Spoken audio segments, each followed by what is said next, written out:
Hello, everyone. Thank you for joining our session this beautiful day. We had a lot of sessions previously about blockchain infrastructure, but in this session, we will be talking about a little bit more tangible game. So here we have our speaker Hilmar from CCP Games, and I'm your moderator Nathan from Factomind. Hilmar, why don't we just jump straight to the point here? Could you help giving a brief introduction about yourself and what you are building? Yes, thank you, Nathan. Very happy to be here. We were here earlier this year. Always great to come to Abu Dhabi. I guess everyone by now knows that computer games have become kind of a big deal. Revenue in computer games last year was $200 million, estimated to be $300 million in the next 3 years. Already bigger than movies, bigger than music, bigger than both combined. We are kind of beating every boss of other industries as the decade progresses. And there are a few games which have been throughout the journey of the industry, and we are one of them. With the sort of diffusion of the internet back in sort of 2000s, there were about 5 games that came along and have been going all the while through the rise of games. We are one of them. Our game is a spaceship game about world domination that everyone sort of plays together. We started that journey in Iceland. I'm Icelandic, and our first target was to beat the nation of Iceland in terms of GDP and population, and we achieved that a decade ago. So that's kind of our story. So, given the nature of our audience here, the gaming industry can be a little esoteric, right? Could you help explaining what sets CCP apart from many other games? So, our game primarily focuses on everyone is playing the same game. So, when somebody is playing EVE Online, they're playing together at the same time with the whole world. And we even have a few Guinness World Records on that front. We have the Guinness World Record for the biggest fight taking place in games. We have the world record of like the most amount of assets being destroyed in war in an online game. And it's all centered around this fact that everyone plays the same exact game. And when that happens, the economy becomes materially different than when people are just playing a game alone or with a few thousand people, which is often the case with games. It's usually a few hundred to a few thousand people. But in our game, we have had about 20 million people playing the game over the past 20 years. And that makes all the items in the game basically become like assets. If you own a space station in EVE Online, you own a spaceship, etc., it is, in a way, a digital asset of sorts. And throughout history, ever since our game was released in 2003, people have been trading those assets, whether it's allowed or not. It's actually not allowed, but it happens regardless. So due to this, we have been kind of forced to think deeply about economies, how they function, how they become sustainable, etc. So our game is probably most known for the fact that our economy has been running in a stable way for 20 years, which is more than we can say for most countries even. Speaking of economy, EVE Online has been very famous for having actual economists running behind the scene, right? Could you elaborate what's happening behind the scene? Yeah, so in 2008, we hired a PhD economist to help us run the economy. And that became world news. Like it was covered by BBC, CNN, gaming company hires an economist. Now almost all gaming companies have economists, and now we have a team of economists. But we very quickly realized to make the game sustain over decades, we need to, in a way, run it like a country. So again, this has become sort of the most known aspect of the game is how robust the economy is, how stable it is, how much has it been growing over decades, etc. And we laid down those tracks pretty early. So your team is essentially running a central bank in the virtual world, right? I can only imagine how that job can be extra difficult when blockchain gets integrated to the game. So please tell us, when did you initially start to think about blockchain integration? So we started to think about a blockchain, again, very early. I think our first sort of designs around using a blockchain were from 2015. We were thinking about using the Bitcoin blockchain. It's a little known fact, you can actually store more things than just Bitcoin values on the Bitcoin blockchain. But it was more like an academic curiosity. But it was born from this fact that the people that play the game, they view the things in the game as theirs. Now we have been running for 20 years. Some of the people playing EVE Online were born after the game is released. And obviously in 20 years also people pass away. And we have gotten a few requests from estates where people are inheriting their spaceships and assets in EVE Online to their children. So then we were thinking, okay, we should probably think of a more open way so that people can really transfer assets, trade them, etc. Because there was no practical way to do it when we released the game.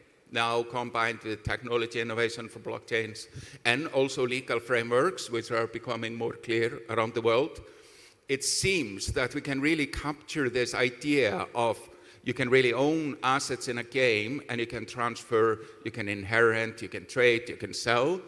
And countries have adopted legal frameworks for that to be doable. That is a bit clunky to do with games in the sort of legal classifications they exist to, certainly in 2003. But now that crypto has plowed the way, both from a technology standpoint and most importantly from a legal standpoint, all of a sudden you can see a way where you can build a virtual world that over time becomes more like a nation among nations. And since I come from the tiny country of Iceland, which is a country that has existed for 1,000 years, but it's still very small, but it still exists amongst all the other countries. And it isn't like a far-fetched idea today that you can build a virtual nation like that, especially as we sit here in Abu Dhabi, which has in effect created a virtual nation with Abu Dhabi Global Markets, which is a virtual nation within a nation. So it isn't like a crazy idea that you could do that with a game. So I guess I love the term virtual world. Like virtual world is not virtual. It's not going to be virtual anymore once people start to buy it, right? Buy the idea. So tell us. I know social organization in the EVE Online is really big. Can you tell us anything interesting about it? Interesting stories, maybe? Yeah. So the game is basically a space war game about territory conquest. When you start the game, you have a little spaceship, you want to have a big one, you want to own a solar system, you want to own a constellation, you want to own a constellation of constellations. So to achieve this, people very quickly figure out they should bond with other people playing the game. And that starts by usually founding a corporation, then the corporation joins an alliance of other corporations, and the alliance join a coalition. And if we take like one of the coalitions in EVE Online, it is the size of kind of the UK military. The UK military is roughly 100,000 people, so a big coalition in EVE Online is like a sizable country military. And as you can well imagine, organizing the UK military is no small feat. And there is a lot of infrastructure to do that has literally been built over thousands of years. And EVE players have basically have to speedrun this in 20 years. You can imagine to organize 100,000 people in war over digital assets in a virtual world, that is no small feat.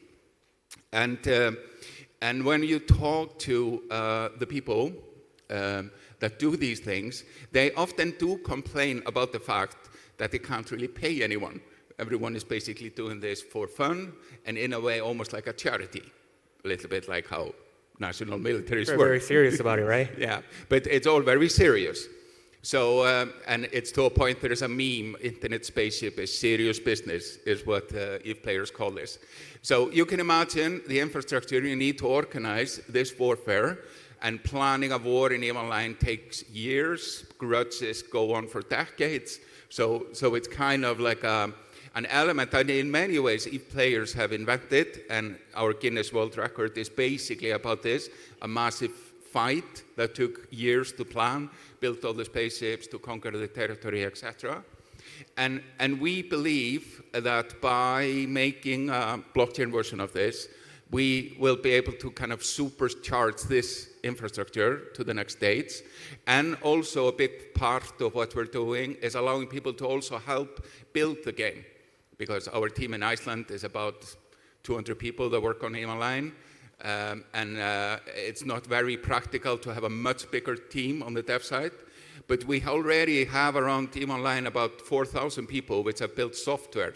So that's another way, and a lot of the software is actually to organize the organizations of EVE Online. It's almost like IT software for Internet Spaceship games.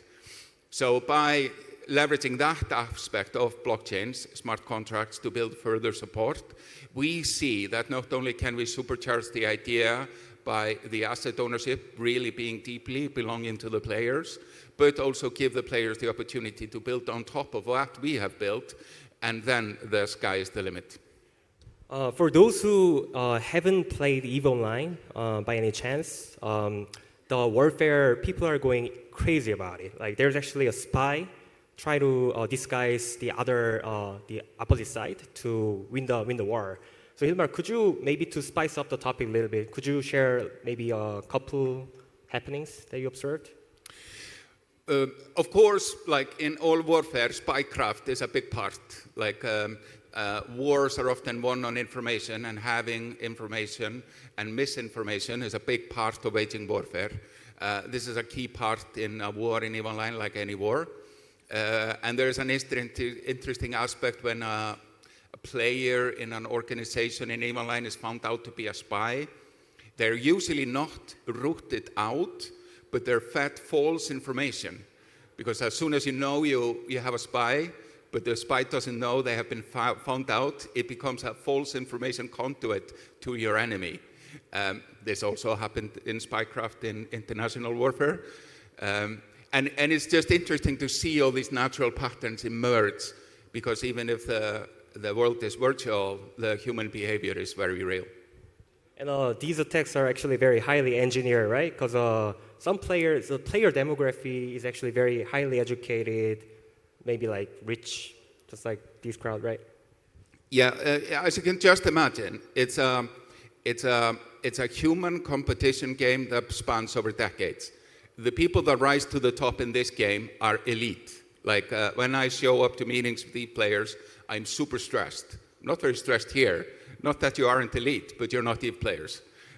When you have been winning against hundreds of thousands of people over decades, you are pretty smart, believe me. And often when I compare my little company to the EVE corporations they run, I have a tiny little startup in Iceland. They are ruling over tens of thousands of people in a military simulation. I have nothing on them. So given that the warfare is already very intense, we can only imagine the scene will get even more serious when you integrate blockchain. How do you expect what's going to shake out? Yes.